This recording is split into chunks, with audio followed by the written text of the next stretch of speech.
ejercen en relación al sexo, género y sus implicaciones en los procesos de comunicación de los estudiantes de psicología del Instituto Rosario Castellanos que permitan contribuir a una cultura del buen trato.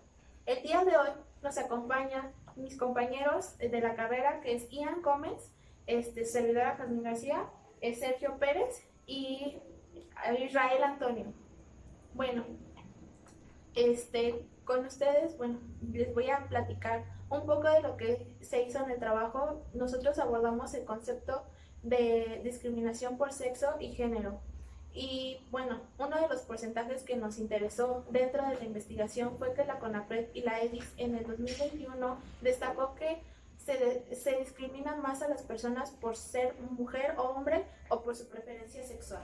A continuación los dejo con mi compañero Sergio. Bien, como vimos, este tema es muy amplio, la discriminación es muy amplia. El tema inicial, el objetivo inicial de la investigación es eso, las prácticas de discriminación, con una delimitación en la carrera de psicología, cuarto semestre. Y a lo largo de todo este trabajo vamos a abordar prejuicios, vamos a abordar comunicación, vamos a abordar influencia social, vamos a abordar diferencias entre sexo, género, y creemos que es un trabajo interesante, una investigación interesante, ya que vamos a ir abordando desde diferentes aristas y sobre todo vamos a ir en busca de esa respuesta que todos queremos, la solución a las prácticas de discriminación dentro de la docencia, dentro del salón de clases. Así que los dejo con mi compañero Israel, que iniciará a abordar todos estos temas a nivel social, a nivel masa. Bueno, hablando como desde una perspectiva social, tenemos que empezar definiendo lo que sería la influencia social, lo que engloba una masa y la memoria colectiva. La discriminación por sexo y género de parte de los profesores hacia sus alumnos muchas veces se da de forma inconsciente, de forma nata, que pareciera ser nata, y esto es debido a que ahora sí que dentro de una esfera social nos vemos influenciados, nos vemos persuadidos tanto por medios de comunicación, así como por las prácticas que la sociedad ha llevado a lo largo de la historia. Entonces esto genera que muchas veces los profesores ya traigan instaurado en su memoria colectiva prejuicios, valores, creencias acerca de lo que es el sexo y el género. Ahora sí que esto genera que automáticamente un profesor en el salón de clases le diga a sus alumnos o les envíe más bien mensajes erróneos acerca de lo que es el sexo o el género, ¿no? Un ejemplo sería que a veces los profesores le dan más participación a los alumnos porque supuestamente y tienen instalado en su memoria colectiva que son más sabios, que tratan incluso de justificarse bajo recursos históricos, ¿no? Diciendo que a lo largo de la historia han predominado más los hombres que son sabios que las mujeres, y entonces por eso les dan más participación, dejando a un lado a las mujeres, o en este caso a las alumnas, siendo un claro ejemplo de un prejuicio que viene ahora sí que muy estereotipado y muy instaurado en la memoria colectiva. Ahora le doy la palabra a mi compañero Ian. La cuestión de los prejuicios muchas veces se generan por cuestiones de la influencia social que se tiene hacia los demás, o a veces lo que nos dicen, ¿no? Por ejemplo, que digan, vamos a Iztapalapa, y lo primero que a lo mejor se te viene a la mente es decir, ay no, pues allá roban, ¿no? O me dijeron que allá roban, allá asaltan, o que allá está feo. O muchas veces cuando vamos en la micro y vemos a alguien con vestimenta, con una gorra, con una sudadera en la cintura, media abierta, un short, tatuajes, y ahí ya estamos dando una malinterpretación de esa persona, cuando en realidad a lo mejor ni siquiera es un asaltante, más bien simplemente es alguien que viene a lo mejor del trabajo, viene de jugar fútbol, viene de saliendo de su casa con familia. Entonces se da como estos prejuicios con base en estas esferas sociales en las que estamos. ya sea en nuestras familias, lo que nos dicen, nuestros amigos, o gente conocida, o incluso lo que escuchamos en la calle. Y muchas veces también esto se da en las clases, cuando dicen, él es bisexual, y dicen los profesores muchas veces, pues a lo mejor y le gusta esto y esto y esto, ¿no? Y realmente no le gusta como las cosas malas y en realidad es alguien muy bueno, pero ellos ya lo dan por hecho que es como una persona mala o que le gustan otras cosas muy raras a las que el profesor le gustan, cosas así. Bueno, referente a lo que platicábamos hace un rato sobre influencia social, sobre prejuicios, creo que es momento de iniciar con este tema que me emociona mucho, que es la comunicación. Quiero empezar citando a la autora Mora, que nos dice algo interesante. La comunicación es un arte. Es el arte de transmitir, es el arte de aprender, es el arte de pensar. Y me queda mucho esto porque creo que todo el tiempo estamos comunicando, todo el tiempo es la manera en la que nos entendemos, es la manera en que funciona nuestra sociedad por medio de la comunicación. Así que creo que Yasmín nos dará un tema muy importante que son los axiomas. ¿Qué nos puedes contar al respecto? Bueno, como lo comentabas justamente, todo el tiempo estamos comunicando. Por ende, pues tenemos axiomas que pueden regular el proceso que nosotros hacemos al momento de comunicar las cosas que queremos dar a expresar, ¿no? Aguado, justamente un autor en el 2004, nos dio estos 4 axiomas de la comunicación para que nosotros podamos tener una comunicación un poco más viable, más dirigida hacia expresarnos objetivamente. Uno de ellos es, no se puede no solo comunicar, pues no nada más hablamos, sino también a través de nuestros movimientos, a través también de nuestros gestos, tono de voz. Nosotros vamos expresándonos conforme vamos transmitiendo un mensaje. No es necesario hablar. También el guardar silencio comunica. También tenemos niveles de contenido y niveles de relación, como la comunicación que nosotros queremos dar acerca de las cosas que queremos decir. Entonces, esto es muy importante dentro del proceso de comunicación, puesto que a través del mensaje que nosotros vamos a dar, es como las demás personas nos van a entender qué es lo que queremos expresar. También tenemos la puntuación de la secuencia de hechos. Esta puntuación es muy importante porque tanto el tono como en la forma en cómo vas diciendo las cosas va a depender mucho de lo que tú quieres expresar. No es lo mismo llegar y decir hola muy energético, lo interpretas como de, pues viene de buen humor, ¿no? Y decir hola, bye, muy cortante, con el tono de voz incluso enojado, pues dices, ¿no? Pues ¿qué le pasa, no? También tenemos pues que tenemos la comunicación digital y análoga, que en esta se divide en 2, que es la simétrica y la complementaria.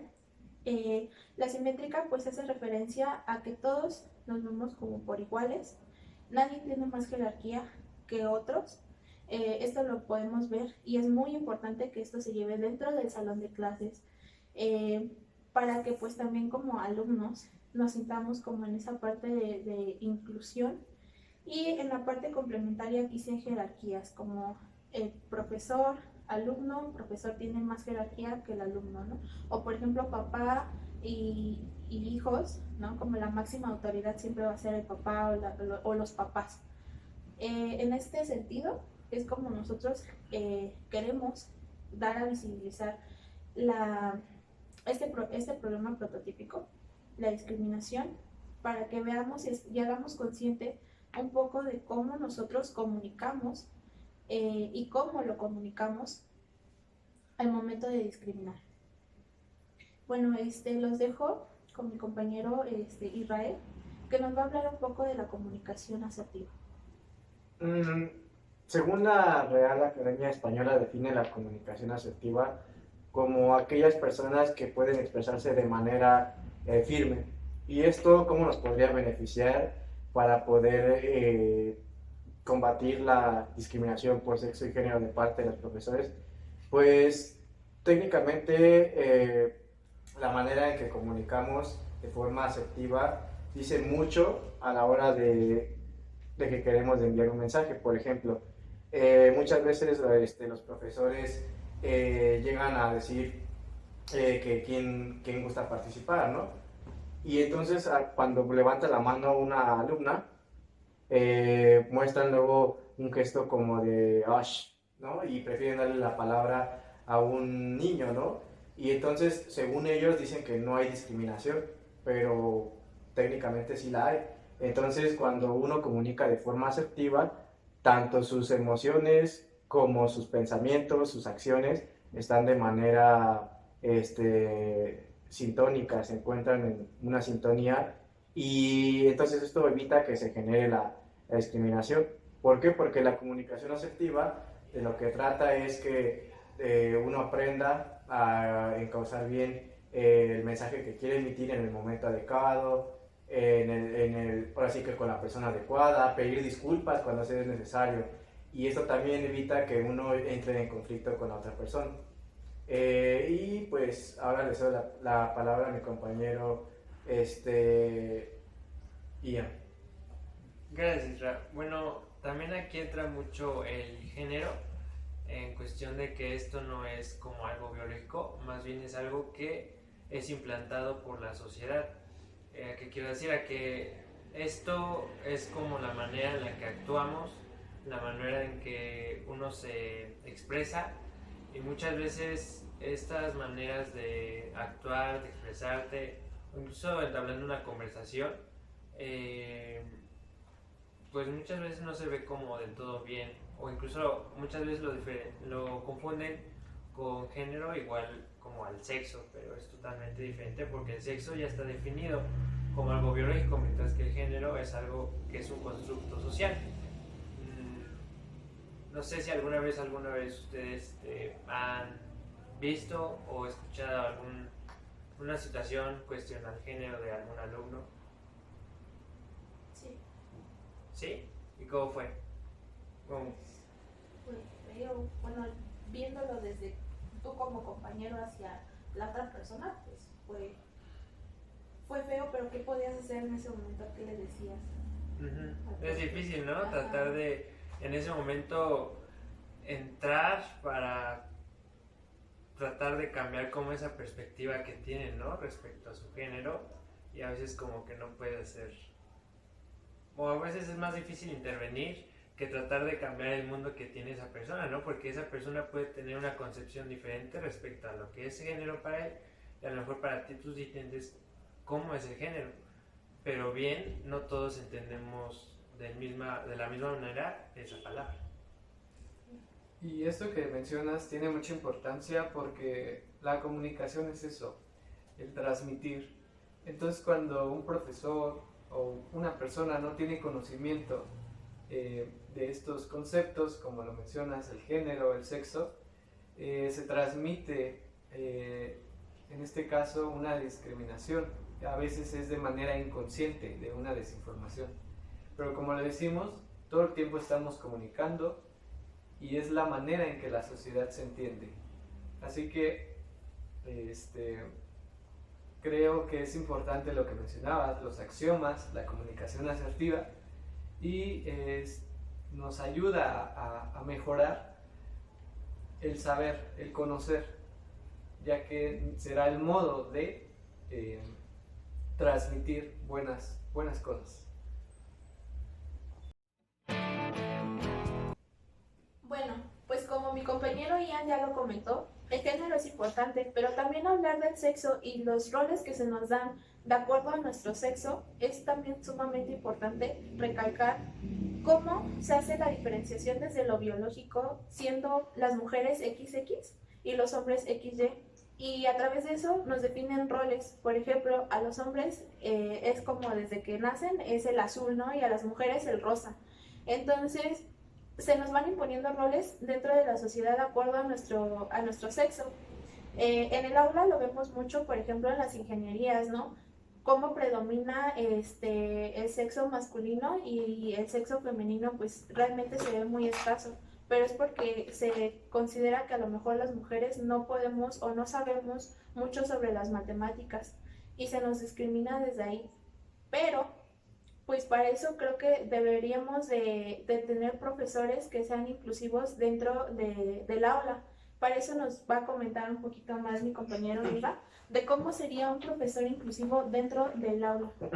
Bueno, pues un profesor inclusivo es aquel que dentro del salón de clases va a impartir, así que válgame la redundancia, una clase de forma igualitaria, donde va a emplear técnicas, estrategias que van a incluir a todos los alumnos, sin importar su sexo, género, por así decirlo, pero podríamos englobar más como su cultura, su etnia, etcétera, ¿no? Pero ahorita estamos hablando de sexo y género.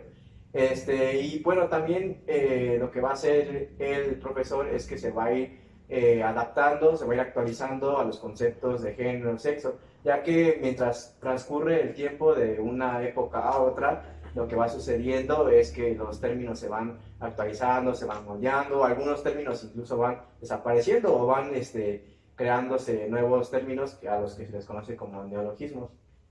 Ok, y de aquí viene la importancia de la inclusividad. El profesor es visto como una autoridad. El profesor es con el que estamos en contacto en cada clase. Por ello la inclusividad es importante porque en el estudiantado se verá reflejado en autoestima favorable, se verá también en un grupo que respete respete la forma en que son, en que se refieren, en cuanto a aspecto, en cuanto a tantas y tantas aristas de sus compañeros. Por ello la inclusividad es sin duda algo importantísimo en un salón de clases, también porque nos está preparando para una vida, para un futuro, y no solamente a futuro, sino en el momento. Por ello la inclusividad, recalco, es muy importante dentro del salón de clases. Pero yo hago la pregunta, ¿cómo impartir a los profesores, cómo sería la palabra educar, cómo construir que los profesores tengan esta inclusividad? Yo propondría un curso de capacitación para los profesores, esto con el fin de que puedan ser, para fomentar esta inclusividad en las aulas y para que los profesores tengan estas herramientas para brindarles a los jóvenes, no importa su sexo o su género, sino que estas herramientas les sirvan para fomentar más este ambiente social, donde estén bien consigo mismos y con los profesores. Y sobre todo, brindarles esa autoestima de sentirse bien consigo mismos. Y también a los profesores que ellos, en cierta manera, no tengan prejuicios y malas actitudes hacia los alumnos. Ok. Y este curso de capacitación pretende eso, el construir, pero también el deconstruir. Para ello, desarrollar este curso de capacitación nos exige varios procesos. Por ejemplo, un diseño instruccional, que nos puedes hablar un poco de ello. Sí, lo que se propone también para, como tú bien lo dices, reconstruir y deconstruir también los estigmas, los conceptos que como docentes y como sociedad hemos aprendido. Lo que propone el diseño instruccional es que efectivamente a través de técnicas educativas los profesores vayan conociendo las nuevas terminologías, es decir, los profesores vayan aprendiendo de personal capacitado en temas como el género, el sexo, temas sexuales, y ellos vayan actualizándose, y esos conocimientos que adquieran en esas prácticas, en esos talleres que se impartirían, vayan aplicándolas en sus en sus clases día a día con sus alumnos y así vayan fomentando clases inclusivas, también vayan renovando las formas en que enseñan y que pues ahora sí que todos los jóvenes y alumnos que asisten a sus clases pues se sientan de forma incluida. Y también lo que nos ayudará mucho es que muchas veces los alumnos sufren algún tipo de discriminación por sexo y género y o no saben a quién acercarse o saben a quién acercarse y se acercan. Pero entonces hay coordinadores que por lo regular pues no guardan ese anonimato. Eso es como que lo principal que se aprendería en este diseño, que los profesores, los coordinadores aprendan a guardar ese anonimato y aprendan a guiar todo este proceso de discriminación a sus alumnos. Claro, como lo mencionas, la escuela a veces nos referimos al profesor porque es la primera autoridad, pero aplica para este curso del que platican, que es interesante y que los espero lo puedan consultar más adelante.